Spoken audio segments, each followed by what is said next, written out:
Welcome back, Flyers Nitty Gritty fans, to Getting Gritty with It with your host, Wolok, my partner in crime, as always, Vasili Gianarakos. Vasili, what's going on, brother?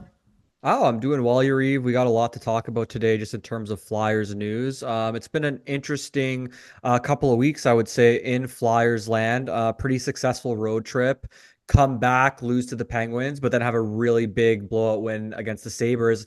A bounce back, I would say Yeah, too, after losing to a rival. So that's what you really want to see from a team, coming off a road trip where they did win 5 of the last 6 games, essentially being able to bounce back after that kind of rivalry loss. Because I think we were all anticipating potentially a letdown against the Penguins. It's like something that can happen after a successful road trip. But I think the Flyers teams of past maybe would have dwelled on that loss and maybe would have came out and played down to the level of the Sabres. But this team kind of pounced all over them in the first period, right? yeah, and it was really good to see and important to see, because there is kind of this, is this an illusion type of thing? As of right now, the Flyers stand with the seventh best winning percentage in the NHL.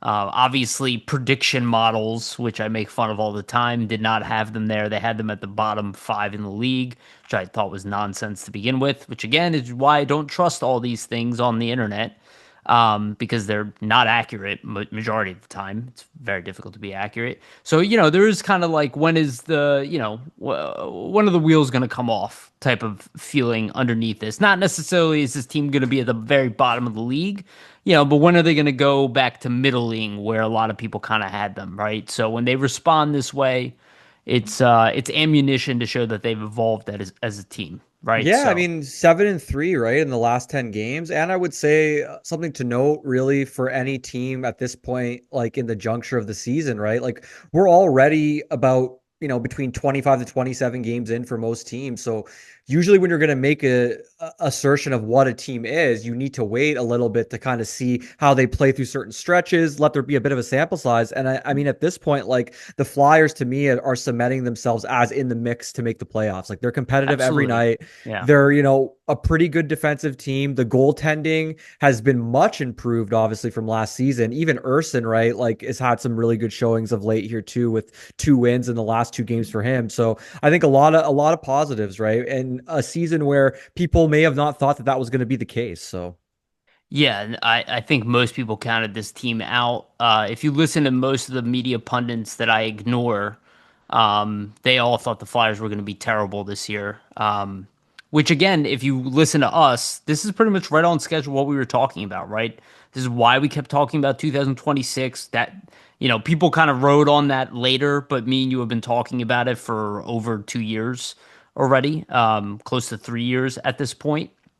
You could see it in their financials, bring it up all the time, where they anticipated they would be. They made some moderate moves on paper outside of the Trevor Zegras, which I would argue was a big move. That was the first time they made a big move to add. And then they made the right additions to just kind of inch forward. They're not dramatically better than Torts' first or second year, right? But they're right around there again with a better roster.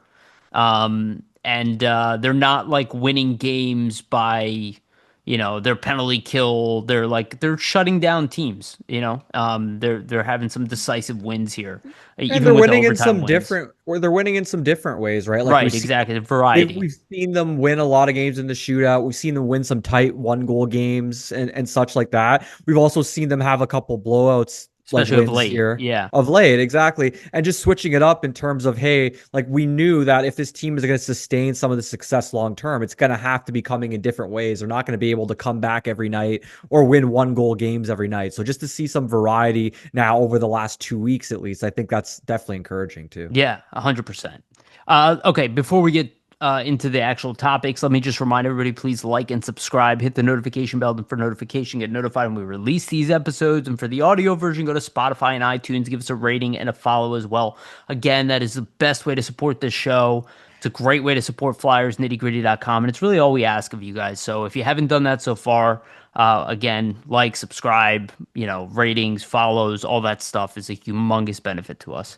And also shout out to our sponsors, Jim Steaks at 4th and South. Make sure to go get yourself a cheesesteak from Jim's. They have one of the best, if not the best, cheesesteak in Philadelphia.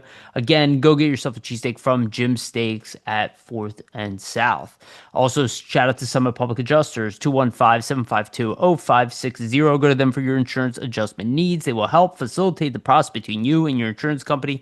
Make sure you get the best claim possible. Again, Summit Public Adjusters, 215-752-0560. And I also want to give a brief shout out to our partner, sportspider.com. Guys, if you're tired of searching multiple sites for sports news, sportspider.com has you covered. They collect the latest articles, videos, and podcasts from around the web and organize them by your favorite teams. If you want to stay as up to date on our Philadelphia Flyers or the NHL in general, make sure to check out sportspider.com. The link is in the description for both the video and audio versions of this podcast. Sportspider.com. Okay, let's get into it, dude. So this is obviously a bit of old news, but we had to delay our show a little bit due to some scheduling issues.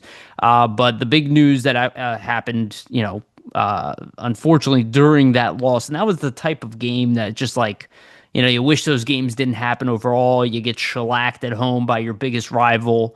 You don't play well. And then Tyson Forrester, one of your most crucial players, who's I don't want to say he's broken out because I think he was just continuing what he did last season. I think there's a breakout season ahead for him. I think he has another gear beyond what he's shown so far. But again, Tyson Forrester looked like maybe a separated shoulder to me. Just the way he went down, the fact that there's no surgery required from what I can tell. But Tyson Forrester is out. We were given a timeline of 2 to 3 months, so anywhere between 8 to 12 weeks. It's very unfortunate news. We had like a scare to start the season thinking we were going to miss Forrester for a significant amount of time. Now that's kind of popped up. Anyway, the good news, the silver lining, he's not out for the year. Doesn't look like it requires surgery. Doesn't look like it'll affect him in the next season, which is an even more important season. And again, he's a huge part of this team. And really unfortunate, and other guys are going to have to step up. We were kind of speculating who the call-up would be. But I think the Flyers, and this was going to be my statement if we were to record earlier in the week, is that I didn't think Alex Bump or Denver Barkey or any of the young guys were going to get called up. I thought it would either be Richard or Grundstrom, right? And it ended up being Grundstrom to as the call-up. I think that makes the most sense. He's an NHL regular outside of his trade to the Flyers. I don't think the Flyers are trying to disrupt their development process right now in the minors. So Forrester out. Your thoughts? Yeah, I just think it's a bummer, right? Because like he had 10 goals. He had only played, I believe that was the 21st game of his, kind of Yeah, leaving halfway already through, missed some. right? And just to think like 10 goals, right, in the 21 games, kind of leading the team. Now Zegras with that goal last night, it's up to 10 as well. But like this seemed to me like it was going to be his breakout season where he was going to probably hit 30 goals or at least get close to it. And Yeah, I just definitely. think for his development, it's a shame, right? Because when you start taking those steps and proving that you're that, top tier level goal scorer going above that 30 goal echelon, like it doesn't happen often for players. And sometimes it can be hard to refine that mojo when you come back from an injury. So it just stinks for Forster in the sense that it might be difficult for him to get back to the same place he was in terms of his game During the right regular off the season, bat, yeah, right? Like during the regular season. And he was really an impact player for the Flyers. It's not only like he was playing a lot of minutes at 5-on-5 against some of the other team's best players, but he's also getting that power play time. He's getting, looks on the penalty kill as well. And he has that big shot, is able to score goals, like I said, leading the team, obviously. So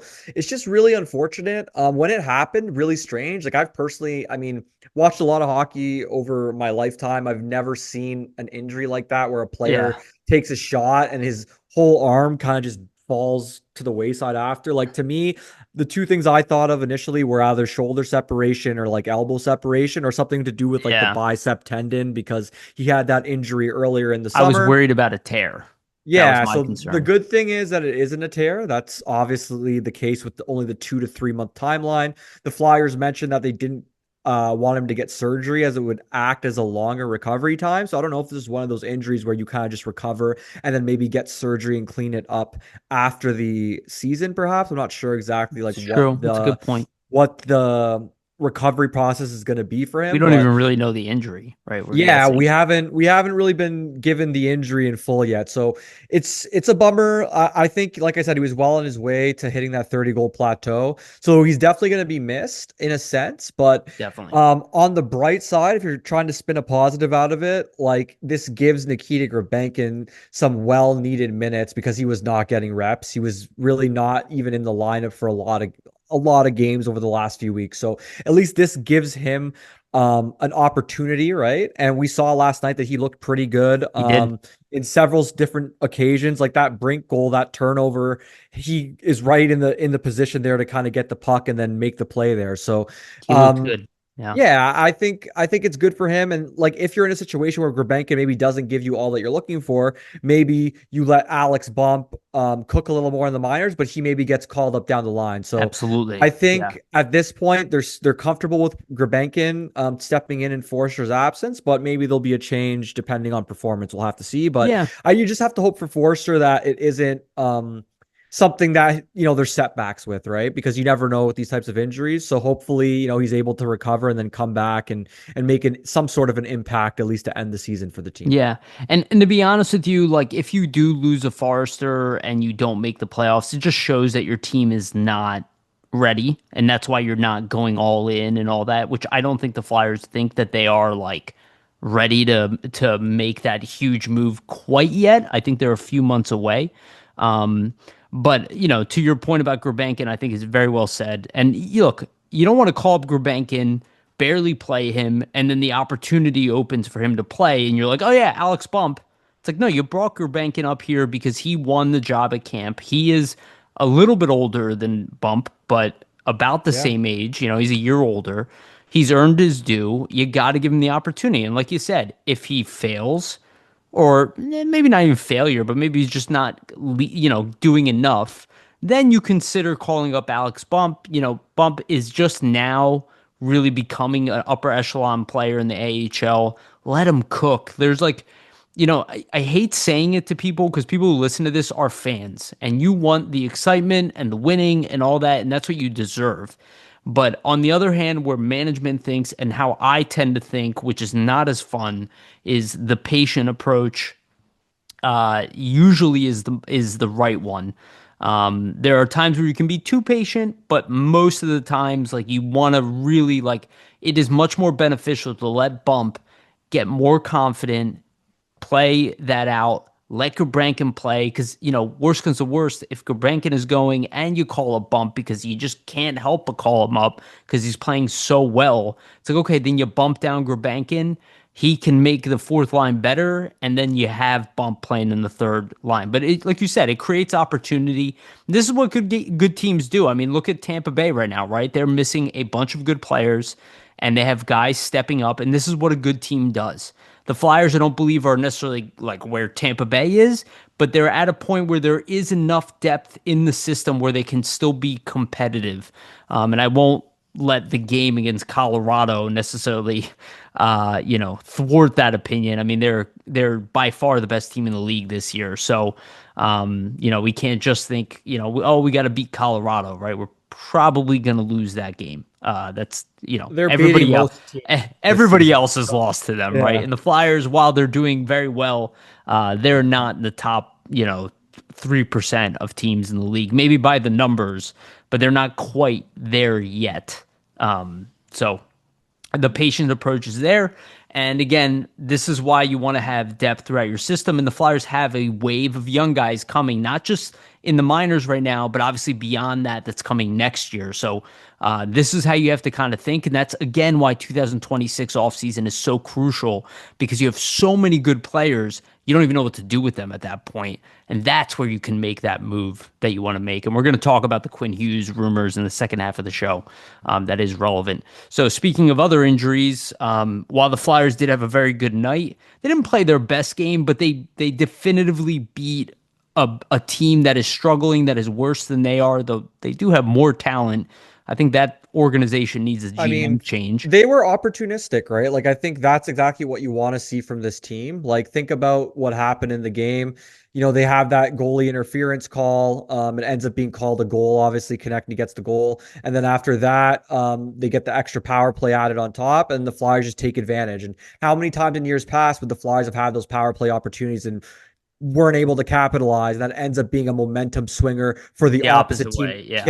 who kills off those penalties and then goes down and scores a goal of their own or something. Not So not so they much were this year, able, but last year, yeah, yeah. yeah, definitely. So they were able to capitalize, right? That's kind of what we've been asking for. Like, let the power play win some games for you sometimes when, you might not always be able to like outscore another team at 5-on-5 or dominate them in all aspects of the game. So I think the Flyers did a good job of utilizing their power play there to Yeah. actually, you know, basically beat the Sabres because once they went up 3-1, it was pretty much game over after that. So Yeah, no, I agree. And look, again, it wasn't their best game, but they played like the better team and won. That's what you want to see. Like, even when you're not playing your best hockey, you still find ways to score, you find ways to stop the opposition. And obviously, Cam York only played, I think, just over 10 minutes in that game.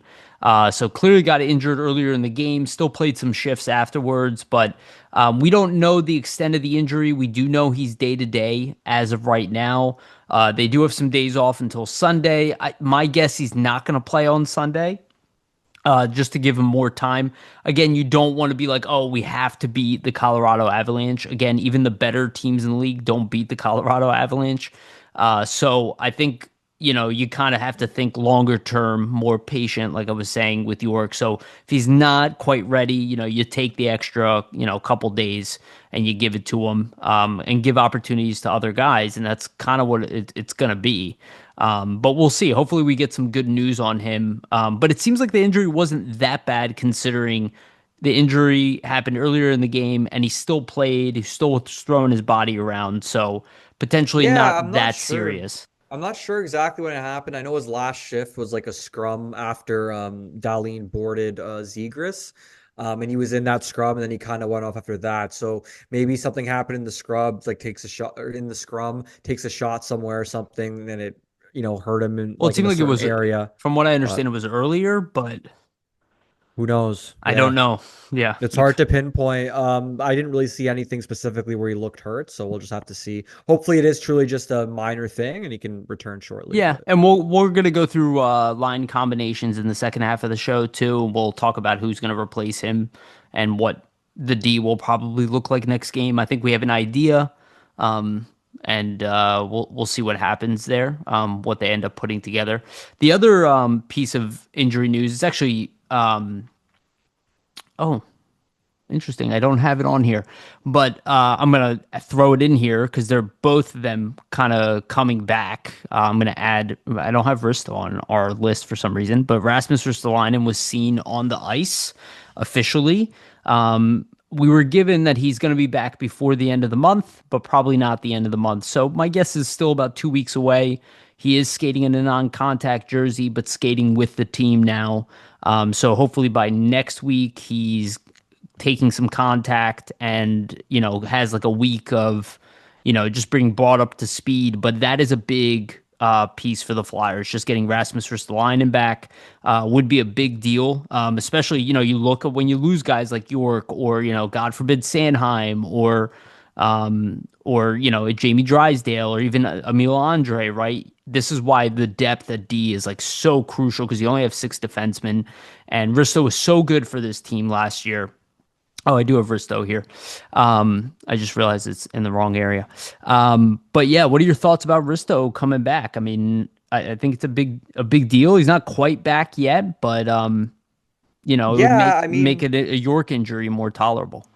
I would say it's good timing in sense of that. Like if York's out any for any like extended period of time, obviously he can probably step up and kind of take those minutes versus having a guy like, an Andre potentially thrusted into that role, or even like, getting Sealer or Juleson or Zamula to pick up more minutes. I think right now, like the top four has been looking pretty good, like in terms of having Sanheim, York before the injury, Andre Drysdale, then you kind of had Sealer with either Juleson or Zamula. I think it's pretty clear that the third pair was the weakness. You add Ristolainen back, and there could be nights where maybe the Sealer Ristolainen pair, depending on what team you played, could be more like a second pair. If maybe you're playing a more physical team or something Yeah, like that, that could take on more minutes. So I think it just definitely. allows for more flexibility for the coaching staff, right? If certain pairs are going, you can trust a Sealer Ristolainen pair that's pretty veteran heavy to be put out in a tough situation and probably execute. Whereas, a Drysdale Andre, they are younger and they're playing really well, but maybe against some of the top echelon type lines or defensive zone starts, they might not be the pair you want to put out there. Where I think a Sealer Ristolainen pairing could be like a defensive zone start type of ace pairing that's really good in terms of the shutdown stuff. Because Ristolainen's been really good defensively the last couple seasons, just in terms of using his body on the boards, shutting down plays, getting the Yep. puck off, other teams' players, and kind of moving the puck up ice. So I think it's a good thing in general. And if Ristolainen is a guy that's going to fill in for York, if it is a long-term injury, at least it's somebody that can play in those positions and have success, right? Like he's played in a top pair role before with Sanheim and looked good. So if you need to slide Ristolainen back in there, let's say, after a couple of games of kind of getting reestablished, you could probably do that and not really have to break up the rest of your other pairings that are looking decent. So it might allow for, just being able to slide a guy like that in and you kind of keep things status quo. So it'll be interesting to see, Yeah. what they do with him when he comes back. And then you're kind of wondering what's going to happen with the D because you have Zamula and Juleson, Well, we'll just roll theoretically. the eight. They'll just roll the eight, I I mean, guess. theoretically, but it's going to be hard to sit like Sealer for, Juleson or Zamula. So I do wonder, like, is there a move to be made with, finally moving on, who's an RFA this offseason, a guy like Zamula, you need fourth line help. Maybe that's an opportunity where if your D is fully healthy, that's a player that maybe you can move out for a fourth line NHL player that could help offensively, especially down the middle, right? Defenseman for centerman seems to be a more plausible type of trade. And especially if it's like, bottom pairing defenseman for a fourth line player, that might be, and it might be a more veteran player, and it might be a guy that's only here for a season and a half. But that might be a smart move. We'll see what happens with the D. First, they have to be healthy. The other good health news is Oliver Bonk, finally back with the team. It looks like he's activated. He's ready to play. I don't know if they're going to rush him into the lineup immediately. Because I think they're going to, because of his age, they might want to work him, give him practices with the team first. But he is healthy and back, and that is a great sign too. And all of a sudden, there is a issue now that the Flyers have too many defensemen, which is a very good issue to have. We're going to go through the lineup so you guys will see what that issue is. And also, like, subsequently, Adam Yinning was sent to the minors. He did have to pass through waivers, but he cleared. I'm a little surprised he completely cleared, but also not that surprised. Like, I don't think it was the highest percentage. I think there was maybe like a 20-30% chance he would get taken. Yeah, Just there's so many other like teams, right, there's that other have Yinnings. their own guy that Yes, they brought up in their system that they would give a chance to versus claiming like another right. team version of that. So Yeah, and now that's where like there's a problem, and I do kind of suspect this will probably be Yanning's last season with the Flyers, considering, I don't even think he did anything wrong. To be honest with you, it's just kind of like, is there room for you yeah, in they have this better organization? options Yeah. that are more talented. So it just is what it is. It's a numbers game at this Right, we're point. talking about Zamula and Juleson now not having playing time when Risto comes back. So it's just going to be a sheer numbers game, like you said. But still, really good news about Bonk. I don't think he's like, slated to come up and play with the Flyers, but he could be by the end of the season the Phantom's number one defenseman. We were hoping we would see that at this point this year. But might be slowed down a little bit with the long-term injury. So we'll see, but still really good news there. Anything you want to add on Oliver Bonk? No, just good to see him back. Obviously with the Phantoms getting some reps. I think we're all a little surprised about the injury, just in the sense that we weren't, expecting it to be that long, right? Like he was out for quite a while. So it's good for him to kind of get back and, get into some action in his first pro season to try to, develop his skill set some more because there's still a lot of development for him in his path, to being a full-time NHL player. So Yeah. So also, we mentioned this a little bit earlier. Flyers right now have the seventh best winning percentage in the NHL. It was nice to watch the Flyers beat Buffalo yesterday. Michkov walk away with 2 assists, and then Anaheim gets shellacked 7-0. That was a good feeling, and for all the crap that the Flyers were getting about how they were rebuilding wrong and all this nonsense, the Blackhawks and the Sharks are now coming back to earth a little bit. They've been losing some games of late. The Flyers have won 4 of their last 5. They won 3 of 4 on the road trip. They've been doing pretty well overall in general.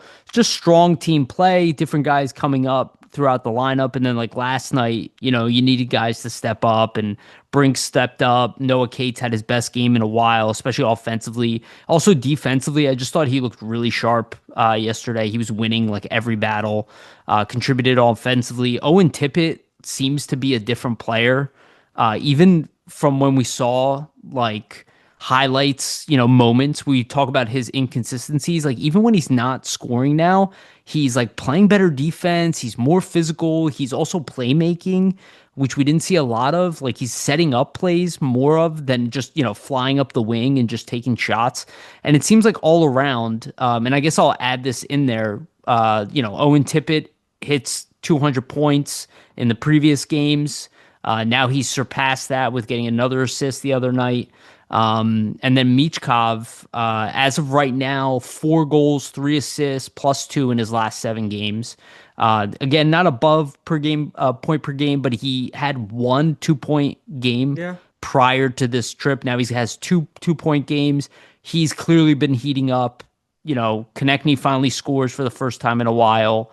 Guys are starting to put up points on a regular basis. It's coming all throughout the lineup, and that's how the Flyers need to win. So, where do we stand, you and I? I remember what my prediction was. I think I said 95 points just outside of the playoffs. I think 95 points is still in the realm that they're in, but now I'm kind of like, maybe they get 97 I points. think I said 87 to 90, like on the bubble. So that, yeah. So Yeah. do you think you changed your opinion off of what you've seen so far? I mean, on the first, what has it been, 26 or 27 games? I think it's 27. Let Yeah, me, let me just see yeah, I didn't right check either.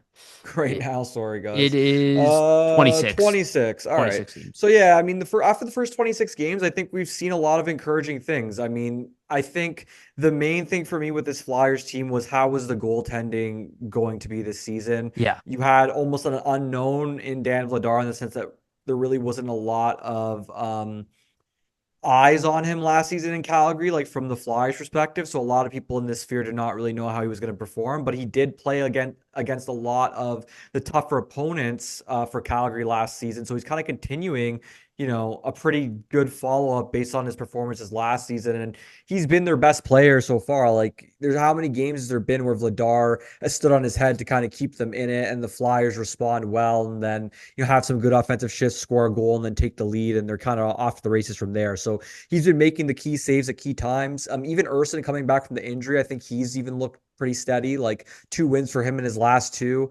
And for me, it's just really the defensive metrics, right? Like in terms of goals allowed, 2.85, they're 12th in the NHL. The penalty kills 11th in the NHL. Shots on goal is allowed 26.2. That's 7th in the league. And their power play is tied 18th right now. And as we're seeing, over the last few weeks here, like since October 20th, I'm taking on the Blues. There's been quite a few games where they've scored more than 3 goals a game, right? Like against the Devils, they beat them 6-3 on the 22nd. They beat the Panthers 4-2 on the 26th, beat the Islanders 4-3 on the 28th, beat the Devils 5-3 on the 29th, get 5 goals against the Sabres. So I think a lot of different things that we were kind of concerned about, we're seeing them rounding into form just in terms of their defensive play, the goaltending play. They're adding more goals for per game now as we're kind of getting into, a quarter past the season and past the Thanksgiving break. So I think just all these things, at least for me, has them staying competitive in the playoff bubble. I think right now with the way it's going, just in terms of like overtime points, shootout points, like if you look at the standings, it's pretty crazy in the NHL. Like the Flyers are right now, I believe they're third in the division. in Yeah. the division. But you have to look at it this way. They're third in the division, right? But they're 3 points back of first in the division, and they're also um just like 4 points back of being Last place. yeah, exactly. So like if you think about that, it's really tough to kind of earmark like where the team's going to finish because one bad week right now kind of has you last in the division, right? So we'll see what happens. Like, if they have 3, 4 losses in a row, they could be right to last, but then you could have 3, 4 wins in a row the next week and you're right kind of back into the mix. So I just think at this point they're in a good spot where as long as they stay 500 going ahead and they're not just going on huge losing streaks, they're going to probably be in the mix here till the end. So it's encouraging. I think right now, a lot of the most encouraging things for me is just them scoring more. Also seeing Michkov starting to produce more, right? Like that's kind of something we were waiting for. Zegras has really been leading the team offensively along with Konechny over the last over the last 5 games here. I believe Michkov has 6 points, 3 goals, 3 assists. So he's turning it on. In terms of like overall team scoring right now, he's fifth in team scoring. So he's, rocketing up the leaderboard there. I wouldn't be surprised to see him top three by the end of next week because he's only 2 points back of that with Tippett at 18 and him at 16. So I wouldn't be surprised to see him kind of get right up there with TK and Zegras as he continues to improve. But yeah, I think like they're going to stay on the playoff bubble here. And I just think like over the last, since that St. Louis game, they've really just looked strong. Like they're winning in different ways, scoring a lot of goals in certain facets, winning in overtime, winning in the shootout, stuff like that. So I don't think you can really complain at this point. Yeah, and I think a lot of it has to do with adapting to a new coach too, right? Like it takes time to learn the new system. A lot of that probably subdued their offense to some Every degree. night's not going to be perfect with the new system. Like there's going to be mistakes Right. or like pain points that you can point out and say, "Hey, like we didn't do this the right way, but next game we can." And look how that's going to, you know, Sure. like assimilate to our overall And plan. So and I yeah. also think like, the something Tocchet said in his post his press conference today, where he was talking about Mitchkov. He's like, "Oh, I don't want him to worry about stats. I want him to be in the right place, the right time, do the right things, and the points will come." I think that's like a general statement, not towards Mitchkov, but towards the team itself. Where I think now they are kind of in the right place at the right time. The offense isn't stifling. Like you could, when you watch that game against the Pens, they did not play well. Like they just didn't play. They had some moments where they played well in that game, but their game from they were very sloppy in their own zone. Penguins had all this time and space. It wasn't the way they normally looked, right? But when they play his system, correctly, they're competitive against every team in the league. So you can see like once they're learning the system a little bit more, guys are just producing, they're finding themselves open, people are in the right place, right time. We saw a lot of that against Buffalo, right? They kind of just when they dropped back to what their actual game plan was, they took over the game. When they got sloppy, Buffalo had chances to reemerge. So it's like as they get better at Tockett's system, I think there is a chance here that the Flyers will, be in the playoffs by the end of the season. Because I kind of think the toughest part on the team is behind them at this point. Now it's about executing the system to, I guess, a higher degree of confidence and Yeah, the precision. And adaptation process has already happened, right? Like, it's right. kind of what they've gone through. Now it's like we know what we need to do. How can we execute at the highest level? So I think we're starting to see that over the last couple of weeks as we see their play improve, right? Because they've looked better to me these last few weeks versus the first couple of weeks. So I just think we're seeing them steadily improve, not only in terms of the defensive play, but also the offense. Because we saw to start the season, right? Like the offense was pretty dry, but we're kind of seeing it come around here over the last 2 weeks where they're scoring 3 goals or more pretty often, whereas they were having a lot of trouble scoring even 2 goals earlier this season. So Yeah, and I'll be honest with you, if you really watch like Michkov last night, he could have had like 4 assists in the game, yeah, more than two. there's some finishing problems, but that's, again, the Flyers are not the most elite team at goal scoring in the league. But it looks like his conditioning has improved. His defensive play, he's had some showings where he's improved in that. I'd still love to see him. Like, I see him kind of skate by players a lot. I see Trevor Zegras do that a lot, where if you like watch Noah Cates, like when he skates around players, he plants his feet. Like, you're not getting around him, like you can get around him, but he's not skating by you. If you got around him, he's coming right back at you because he already was anticipating you would get around him. And I see Michkov, I see Zegers do this. The guys who aren't as good at defense, they do this whole thing where they try to go for the strip and then they kind of skate away from. I think these are the things that they need to get better at. But I think Michkov in general, his conditioning has gotten better.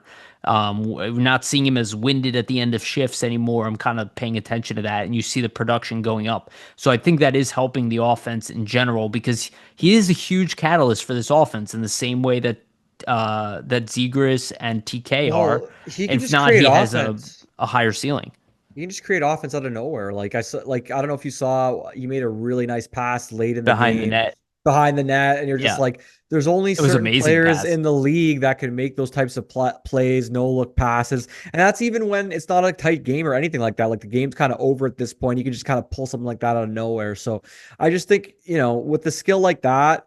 And just the way that kind of his season started, I think we're going to see him continue to improve as well, right? Like similar to the team. And yeah, like there was a really good quote today that Mitch Michkov kind of gave to the media. So let me just read it here. Yeah, But essentially, through a translator, he was asked about the start of the season. He said, earlier in the year, I was overthinking things, but now since he's been focused on putting the work in. He's been liking his game a lot more, and he feels like his game's coming around. So I think it's like any young player, right? Like when you start off struggling, you're gonna have those, doubts sometimes, but yeah. we're kind of seeing it come around, and we're seeing him play a lot better, these last few weeks. Yeah, That's for and sure. I So feel like this is why I get really frustrated with like online discourse because like a player goes on a run or something, a team goes on a run, and everybody goes, "This is the way it is." And like all that about what's is, happening right yeah, now and the right yeah, it's now, right? all about what's happening right now. And people have a very difficult time seeing the way things evolve or how things balance out.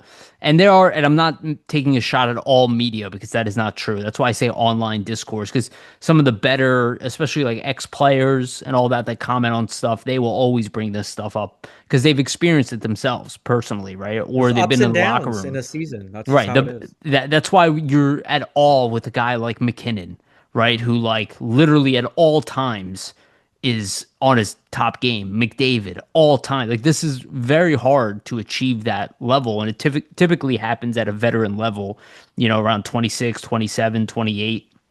So, the Flyers are they're inching towards that consistency. Well, I think they still have another year left, but I feel pretty good about where the team is right now. And I feel really good going into this offseason already, where the Flyers are with their assets, where they are with their young guys in their system, both in the minors and, throughout like the juniors and NCAA level, that not only do they have enough to be a good team next year, but to potentially be a great team if they can make the right moves in a year or two, to really be one of those upper echelon teams. And this is why I kept saying about like the Canadians, they're like a year ahead of the Flyers. And you can see they're not even really a better team than the Flyers. They really are where the Flyers are, but they've stockpiled their young talent that's in the NHL. They've developed them. They went out and made a big trade, right? Though you can argue the Trevor Zegers trade was like pretty monumental considering the outcome so far.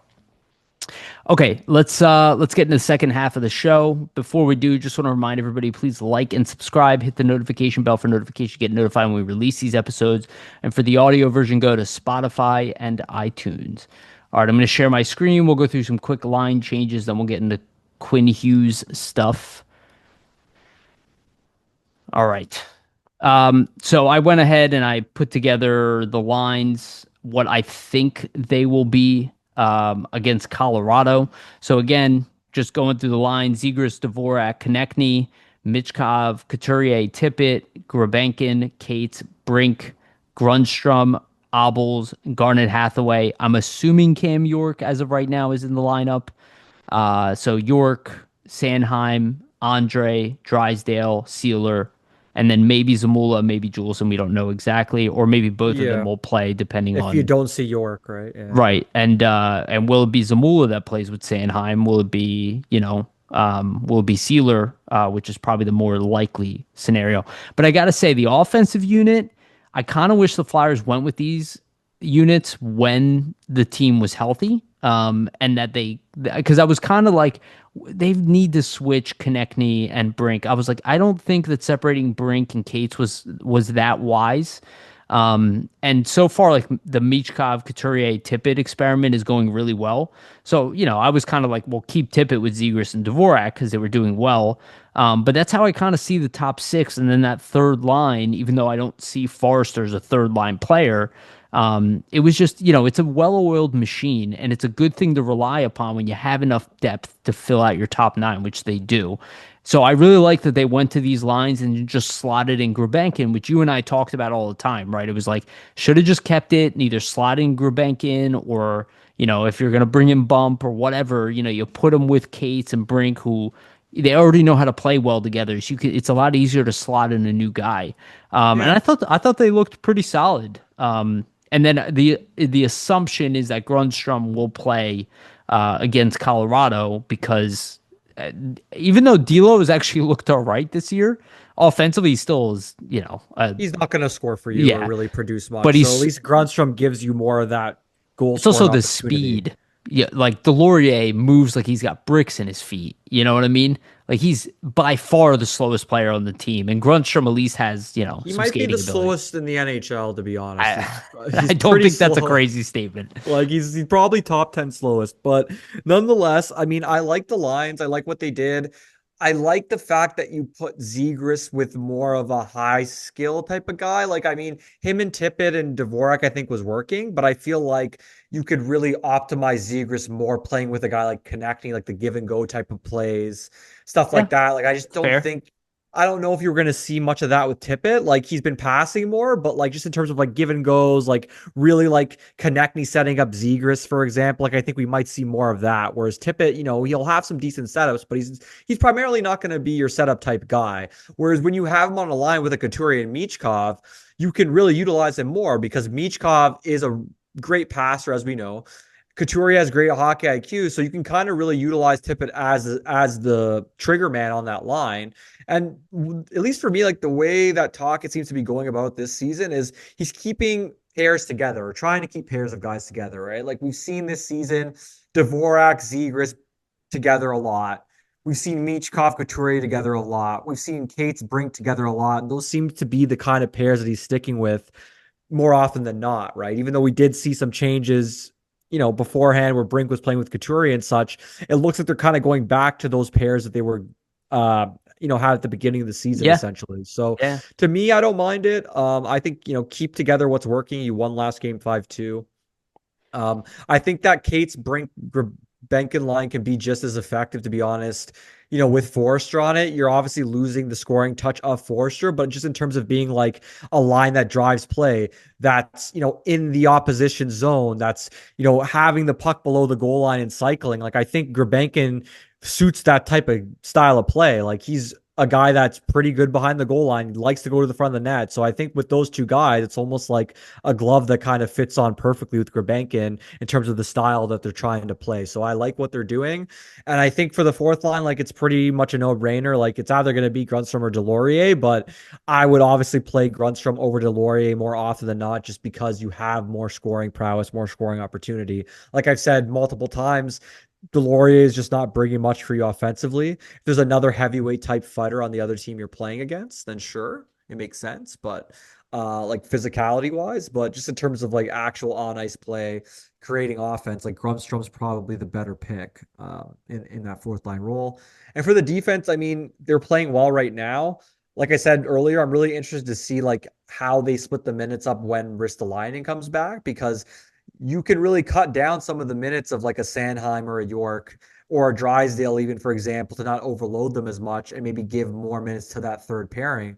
But as it is right now, I mean, go with what you have. If York's going to be in, if not, Juleson will plug in, I think, and we'll probably see Sealer move up, I'd imagine. Yeah, So I think it's gonna be Sealer, Sanheim, and then Zamola Juleson as the bottom pairing. Um, which again, it kind of is what it is. You know, when you're missing two of your top six guys in Ristolainen, who's been out all year, and then York. Uh, yeah, Look, most teams who lose two of their top six defensemen, you're not gonna love the way it looks on paper. not Um, always, yeah, I definitely. mean, yeah, I mean, majority of the time, right? Like if Colorado loses Devin Taves or something like that, right? Yeah, if you're It's gonna Colorado, you lose Devin Taves and Samuel Girard, that's a big blow to you, right? Same type right. of deal. So Yeah, your defense just not going to look as dominant on paper. So, again, it's a six-player position, so it's it's more noticeable than when you lose or two of 12 in the offensive spots. So, we'll see how it goes. But I like the line combinations. I don't like our odds against Colorado. Even completely healthy with Risto, Forrester, and York in the lineup. I still think we would have trouble, even taking that game to overtime. But if the Flyers can keep it tight, you never know. I've seen this quite a bit of times throughout my years watching hockey. Sometimes you go in with terrible expectations and your team kind of surprises you. Sometimes the lesser team does win. Hopefully, we can at least take them to overtime. Which if we can get them in a shootout, that's where actually our best chances of winning this year. oh yeah. With our shootout success. So, though I'll be honest, I'm not even like that confident we can beat them in a shootout. Just Nathan McKinnon. I saw a stat. I don't know if this is still a true stat, but it was the other day that when Nathan McKinnon's on the ice, his line outscores the competition 37-9. That's not surprising. They're one of the most dominant, They haven't lines even in played the league, 37 right? games. They're just destroying everybody. Well, they score that line almost scores like 2 goals a game with him and H's on it I right now, know. so they're It's disgusting. like, yeah, they're like 3.5-1 um goals for versus against. So that line alone can beat you, which is a big reason why they've been so dominant. So we'll see how they do against Colorado. I'm looking forward to the game. It's going to be a day game, which is going to be interesting.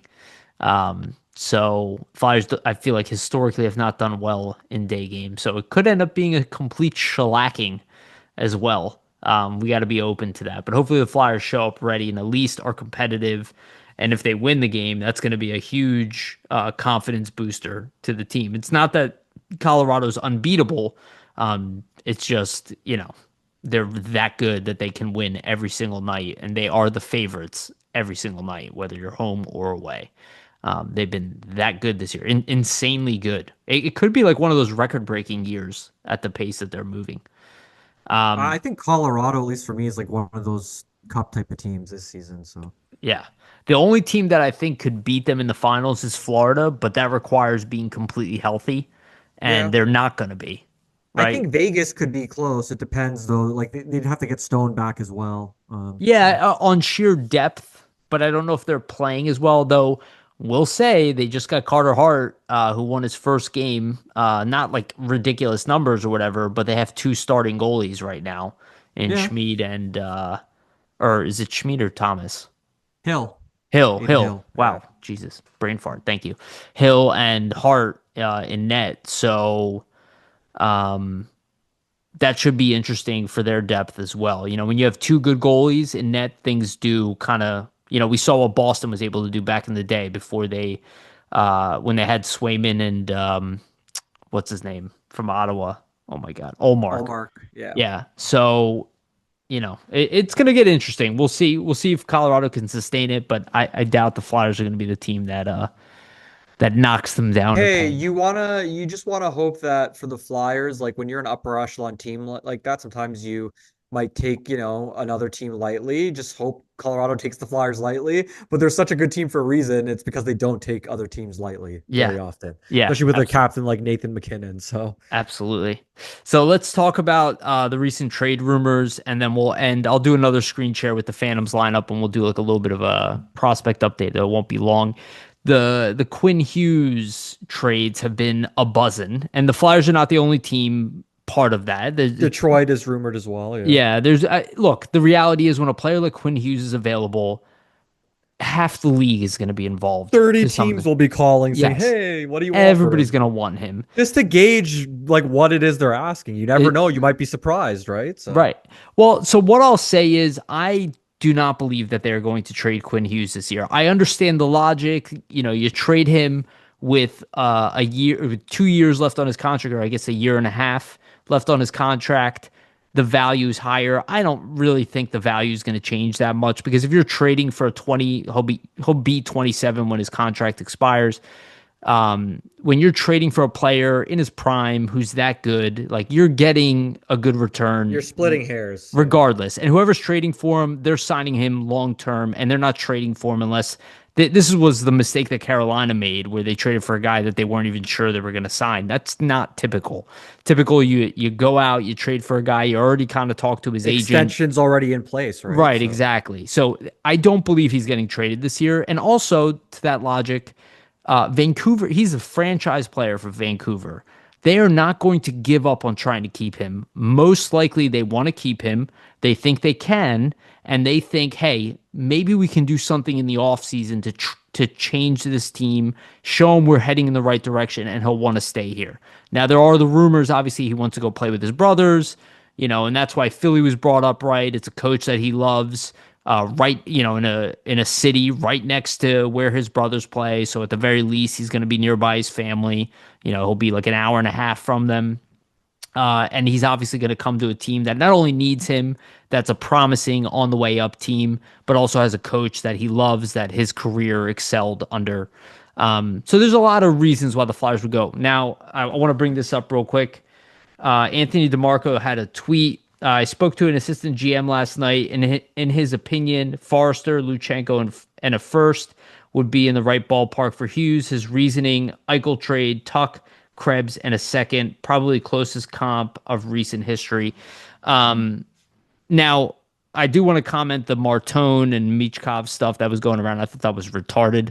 And I still think it's retarded. I don't think the Flyers would trade those players at all in the stage that they're at right unless now. it's for another top five type pick, like unless you're trading Michkov I for Leo even then I don't. Carlson, like Yeah, you know what I mean? That's what I'm saying. It has to be on that level. Like you're trading even Michkov for Bedard, you're trading Michkov for Leo Carlson, you're okay. trading Michkov for another top five entity. That makes sense. But Sure, but even in those cases, you almost never why see are that. yeah? Why would the other team want to do that? They have a good player too on their end. Like, what's the Well, benefits for both, right? if they're gonna okay, so talk about this all the time. Trades are about leverage. If you're about to lose a player who doesn't want to be with your team, you've lost a lot of leverage, right? So like you're not getting the team's best two prospects. It's not going to happen. Well, It it's doesn't clear happen, he isn't going to sign back at this point, right? Like it's right? pretty obvious. So So the comp that was thrown out there with Forrester, what was it? Forrester, Luchenko, and a first. That's not how I translate the Eichel trade. The Eichel trade to me translates as Owen Tippett, like Alex Bump or Bonk, and a second round pick. That's how it translates to me. What I would offer, and I want to hear your opinion too, Vasily, after I say this, I would offer Jamie Drysdale, Toronto's first round pick, and probably Brink. And maybe have to add like another, maybe I would have to add Alex Bump or like a second round pick to that.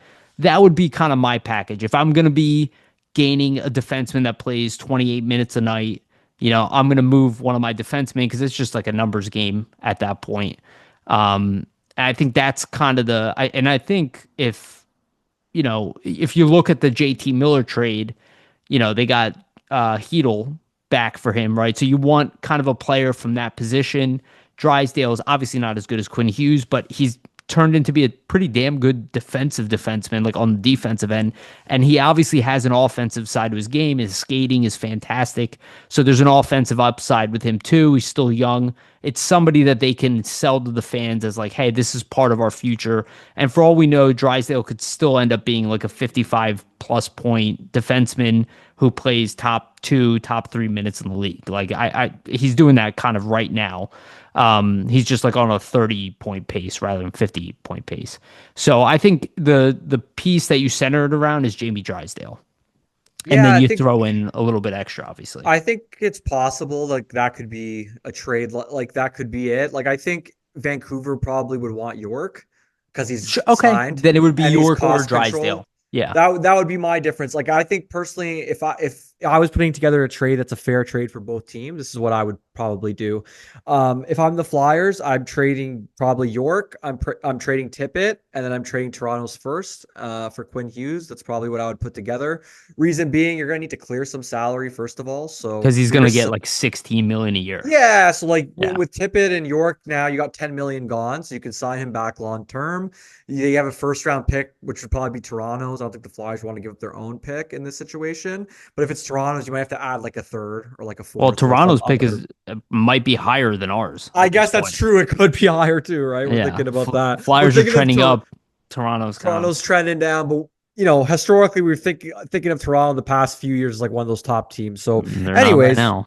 we'll see what happens. But I would say like for the deal, that's probably what it would be for me. I think it's fair. Like York, Tippett. I think, yeah, it would be in my mind, it's York or Drysdale. I kind of Well, assumed that they they wanted would the need a younger defense. of They the would two. want a defenseman back, and I would Yeah. assume that Oliver Bonk for them is way too much of a risk considering he has no NHL reps. So they're Well, going to want somebody who's yes. established and is a guy that is at the very least, a second pair defenseman, which is what Jamie Drysdale is right now, Yeah. right? So And that's why I thought Drysdale, Bonk, and a second or something like that, or Toronto's first. I think that would be enough to get it done. I think that's again, you look at the defense, you got a top three yeah, defenseman, you got a potential to be top honest, top too. three Sorry, go ahead. defenseman and a first round pick. It's like in the position they're in, you're probably not getting more than that. No, yeah, That's well, just the reality. they don't have the leverage. It's Right. pretty evident that Hughes is not going to sign back, or else he would have been in contract negotiations with them at this point.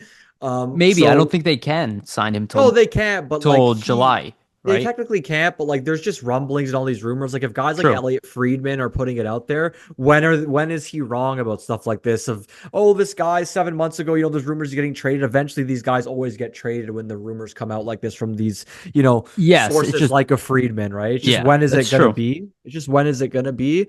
So like I think for the Flyers, the reason why I would go Tippett to me is because you have so many wings coming up too. Like you're gonna need to make space for them anyway. So this kind of kills two birds with one stone. You get your top pair defenseman in Hughes, you move Tippett out, even though he's doing really well, but then that opens up, a spot for Martone for next season. You can plug him right in, or Bump, or Barkey, or whoever one of your young wingers you need to assimilate into this roster. But there's just not enough room. So somebody on the wing is going to have to go too. So at least for me, this is my opportunity of, hey, we can clear out about 10 million in salary with between York and Tippett. You can replace some of that salary with Hughes. Obviously, it's going to be like a incredible contract in terms of value probably for him. And then you have the ability to slot in one of your younger wingers too. So I think in terms of roster building, that's kind of why I would go with a trade like that. So you're saying Drysdale, Tippett, and a first York, yeah, or York, York. Tippett, Okay. yeah, Yeah, I think the Flyers actually want to hold on to Tippett. I know a lot of people are like, I'm not saying that the trade that they I'm not saying Vancouver wouldn't ask for Tippett. That yeah, that probably would be the case. But I do think the Flyers are kind of like I think that Tippett has another gear above what he's done so far. And the rare combination that he has, the Flyers just don't have anybody like him in the system, like a big time shooter with a lot of speed and size. We really don't have that. I think the Flyers would probably opt to move a guy like Bobby Brink, who's an RFA, um, yeah. It's who possible. I don't know if he's going to be better than Tippett or something, but at the very least, he's going to be a 55-point player in the NHL, especially with more minutes. So, it's kind of like, they have a guy like Connor Garland who's like older. and Brink is like a younger version of him, kind of. So like, can you, maybe they'll appeal to Brink, but I think that's the type of package. You're probably right. Like Tippett would be asked for in that type of trade. And I don't think that the Flyers would necessarily say no if Quinn Hughes is coming the other way, right? But I do think that's the type of trade we're looking at. I don't think Tyson Forrester, the Flyers have any interest in moving him at all. I think he's as close to untouchable as like he's not on Michkov and Martone's level, but he's like literally right afterwards. I Well, I yeah. also see York kind of in that area too, like York and Drysdale. I think But if if you're getting an you're elite defenseman back, you know, Yeah, I think if you're the Flyers and they're asking for Forster, they're going to be like, okay, well, you're not getting Drysdale or York. Like you're getting definitely. Forster and like a first and like Brink or Well, something. and fairness to what was brought up, right? It was Luchenko, Forrester, and a first, right? Yeah. But I don't think that's a ridiculous thing. I just don't think that's what the Flyers would want to offer No, I for, don't. I think it I would be more agree. of like Yeah. the defensive pieces for defense, Well, right? I just don't think they want to subtract from their already very thin center depth with like maybe their only top six, like one of their only top six viable center prospects, right? It's pretty tough. Even though you're getting that, franchise defenseman back, now you have another huge hole at center that you're going to have to fill Yeah. somehow. So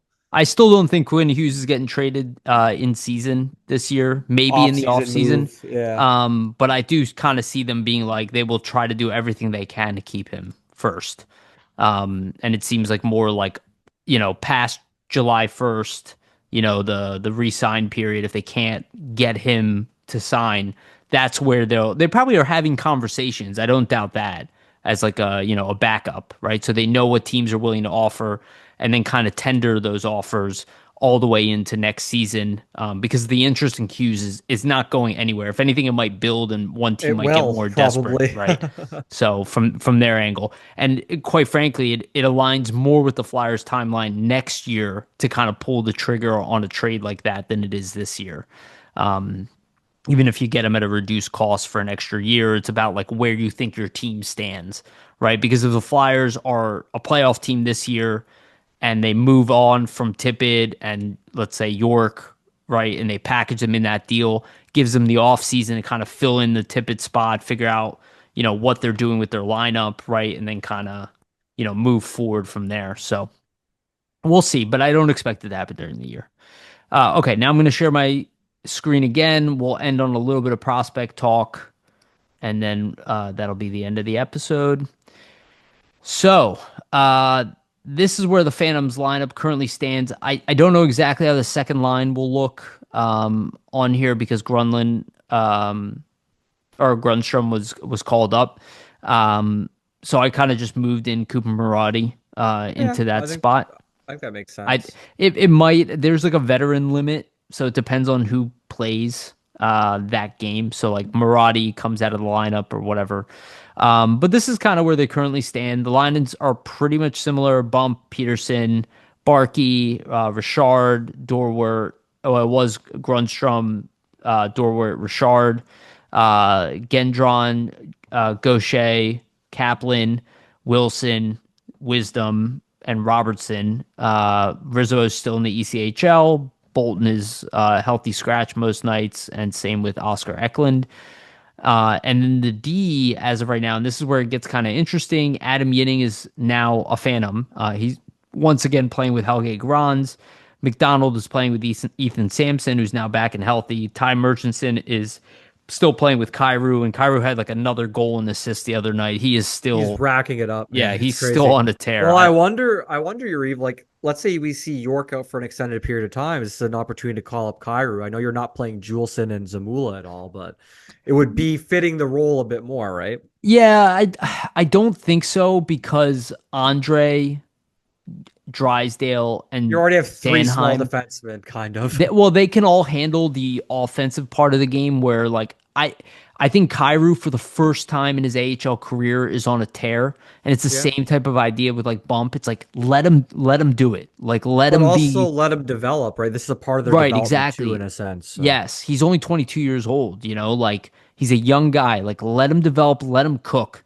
Because if he continues to do what he's doing, I mean, he's gonna get re-signed with the Flyers, gonna get extended. They didn't trade Yeah. for him for no reason. Like they probably are hoping that he can step into the NHL maybe next year. That's how I kind of view it.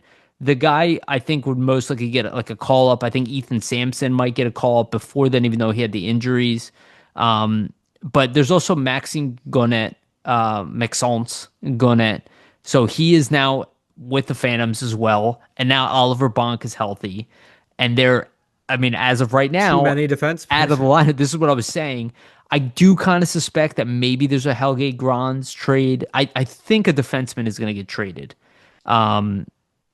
Just like I don't know exactly what's going to go on. They can't go with this many defensemen all season long if they're No. all healthy. Unless they just plan to send like guys like Guriev, Gannett, Berger to the ECHL or something. Gannett's too good. He's like almost all star level AHL player. But Yeah. Guriev and Berger, yeah, definitely.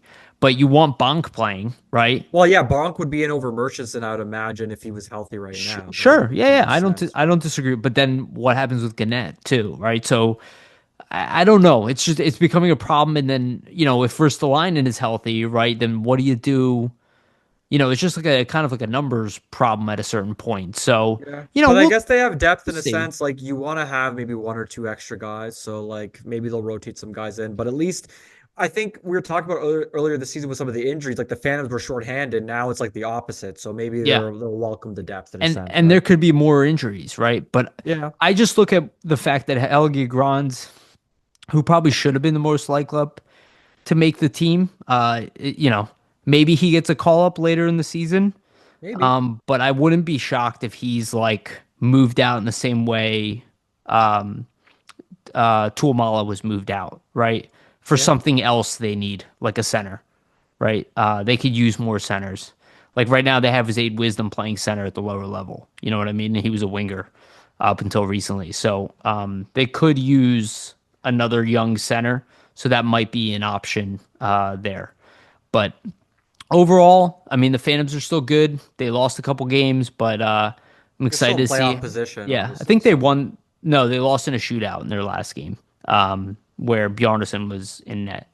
But they're either competitive or winning in every game, so that's a good sign. Outside of that, Shane Van Sage was invited to the World Junior Camp, which is really yeah, exciting. awesome. I think it even though I think he has 1 goal, 3 assists on the season, like not that many points, but I totally see how a team sees his value. Like the guy is a truck. The size, the physicality, Right. like he does other things for you than just score. I think that's Yeah. one of the main, Appeals. yeah, definitely. Like I just think he's one of those guys that's going to be a forechecking machine for you. Like I think teams can kind of recognize that. If you're looking at the mold of Florida, how successful can that be, right? So, Yeah. 100%. Also, Porter Martone hasn't really played too much. He had 1 assist in 2 games, but still 10 goals, 9 assists in 14 games. We'll see. I expect that he's probably gonna have a yeah. big. He seems to score in bunches when he does score. 1.36 point a game right now for a Yeah, rookie at the NCAA level, so that's not yeah, too shabby, right? yeah. Luchenko has played 4 games with the Brantford Bulldogs. I was expecting, I'm not gonna lie, a little bit better. He's got 3 assists and a +4. Not a lot of shots in those games, but he is adjusting to a new team, so I do want to give him the benefit of the doubt Yeah. there. And one thing I Um, will say too, you about Luchenko, like think about on Guelph, he was running everything offensively for them, like the power play, probably a lot of their setups in the offensive zone 5-on-5. Like he's got to assimilate into Brantford systems, yep, their power play. So it might take a little bit of time, right? So yeah, I I think think I so think too. he'll probably hit the ground running in a couple of weeks after he kind of gets more reps under his belt with the new teammates, I would imagine. Yeah, and I mean the one game I saw he had 2 assists. He was a +3 in a game where the game was like 4-4, 4-3 or something. So he was like, not on the ice for any goals against, which seems to be the most consistent thing. He's not been a minus in any of the games. So I think the defensive element's still there, but I want to see his offensive game break out. So I think we got to give him a little bit of time to adjust, but I kind of I expected a little bit more, but again, there's that adjustment period. I also want to point out Nathan Quinn. He's above a point per game pace. Last year's I think he was 6th round pick. Yeah, Sixth or 6th round seventh, pick. He yeah. was six. Luswik was seventh, if I remember correctly. Maybe I have it backwards. But again, 10 goals, 16 assists, 26 points in 24 games. Very good. Jack Nesbitt, 7 goals, 13 assists, 20 points in 19 games. He had an assist the other night, but uh, he started off slow and is now he's been above a point per game. So I want to see, I want to see how his game continues to evolve. Again, he was so good in preseason that like I really don't have much concerns about him, but I know people want to see the numbers behind it, and so do Yeah. I. And then Denver Barkey's still he's tied with Lane Peterson, 7 goals, 7 assists, 14 points in 20 games, which is really good. We'll see if And he can get to a point a game, right? I think it might happen. So, yeah, I think so too, because he started off very slow. yeah. And that top line has really been firing. And Bump's got 4 goals, 12 assists, 16 points in 20 games. Not like dominant. This is why I said like let him cook a little bit more. We Let did, them dominate the lower level before you have yeah. them graduate in a sense, right? So, Yeah, and what we heard from like Bill Meltzer, Charlie O'Connor's like, talking to the team, he's just starting now to grasp a lot of the stuff that they've asked of him, so they they have don't the want to same like viewpoint, disrupt right? it. Yeah. Yeah. Let it naturally happen. You kind of see him, playing better and better on a game-to-game basis. So why disrupt that right now? I Yeah, would say. absolutely. And then I guess we'll touch on Igor Zavragin. He's playing a little bit in the VHL. He's 3-0-1 there with a .98 goals against and a .960. That's their Probably way too good for that league, I AHL. would Yeah, imagine. way too good for the AHL level of the KHL. In the KHL, he's 5-6, but he does have a 2.48 goals against and a .924 save percentage. The goaltenders above him in the depth chart are older. He is by far the youngest goaltender with those type of numbers in the KHL. So he is still way ahead of his class. And he's got a late birthday. I didn't even realize that he's an August birthday. So we really have something special in this kid. I'm so pumped to see him. That's why like the Dan Vladar find was really important. And if It's almost like Airson, like the bridge to that yes, potentially. Him and exactly. Garrison anyway. So Yeah, and we'll see what goes on with Airson. I because my whole thing is like it's good that he's doing better now, but if he ends the season with like really bad numbers, I don't know how you justify giving him resigning like him, yeah. yeah, like maybe, but it would be like a 1 year deal, One year you know? prove it, like we need to see you improve or else it's kind of Yeah. over type of thing, right? Where like you might be better off being like maybe somebody will give us Hey, something for him and we'll look for a we'll free agent we'll see though, right? Because no matter how much everybody loves to shit on Urson, he's got 2 wins in the last 2 games. So and save how percentage do above 900. yeah, so like how do you know things aren't going to flip around? We know Right. Vladar's been playing really Totally. well, but Urson could go on a hot streak here where he kind of takes the net back a little bit. So it'll be interesting to see how it unfolds. But I think the main takeaway for the goalies for me is it's just head and shoulders above where it was last season. Oh, yeah. They're just making the critical key saves at times where the team needs it. Where last season they were letting all those goals in, like, Yeah. and they were backbreakers. So It's been night and day, and Kolosov's still doing a good job at the AHL level. Same with Bjarnason, especially for his first season. So the goaltending is stabilizing throughout the organization. The fact that you have Zavragin out there, who you have unsigned, but pretty confident you'll get him at the end of his deal. yeah, for sure. But my guess is they'll still want him to come over and play in the AHL first. So we'll see what happens with Kolosov and Ersson, but they're going to need a couple more years of goaltending development within there. Again, lines up with the 2026 thing. How like don't get ahead of yourself with the success this year. They're probably not going to break the bank to try to win a cup. Yeah, they're not going to This add year those or big anything. pieces this year. I don't think that would be more down the line here, right? So Yeah, it does make me kind of wonder what's going to go happen with Dvorak. Like, does he get re-signed? Because he has fit in like a glove here, and he he's does play been good, center. but I think it will depend on what he'll want for term and Yeah, money. Like I and think the who's out term will there be in a free big thing. agency, right? Yeah. Like, what are the other options, alternatives out there? All right, I think that's it for us. Anything you want to add to our audience?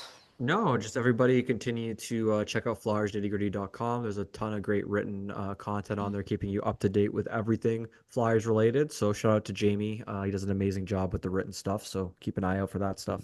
Yeah, yeah. Also, just want to remind everybody, please like and subscribe. Hit the notification bell for notification, get notified when we release these episodes. For the audio version, go to Spotify and iTunes and give us a rating and follow if you can. Again, that is the best way to support this show. So if you could do that, if you made it this far, that would be awesome. And also make sure to check out flyersnittygritty.com and check out our social pages, our Instagram, our X, our Facebook. Again, we try to publish everything on everything. And Jamie's been uploading like tons of pictures to social media and all that. So it's great. We have some from like the internet and some from our own photography. So some good stuff there. Also, shout out to our sponsor, Jim Steaks at 4th and South. Make sure to go get yourself a cheesesteak from Jim's. They have one of the best, if not the best, cheesesteak in Philadelphia. Shout out to Public Summit Adjusters, 215-752-0560. Make sure to go. Jesus, my brain just farted really bad. Again, Public Summit Adjusters, 215-752-0560. They will help you with your insurance needs and help facilitate the process between you and your insurance company. Make sure you get the best claim possible. And also, shout out to sportspider.com. They are our partners. Our stuff from Flyers Nitty Gritty is pinned at the top. And make sure to check them out. The link to them is both in the description for the audio and video versions of this podcast. Thank you, everybody, for listening. We appreciate you guys. Hopefully, the Flyers beat the Avs. That would be pretty awesome. Appreciate Huge win. Yeah. Appreciate you, Vasili. We love you guys. And remember, always stay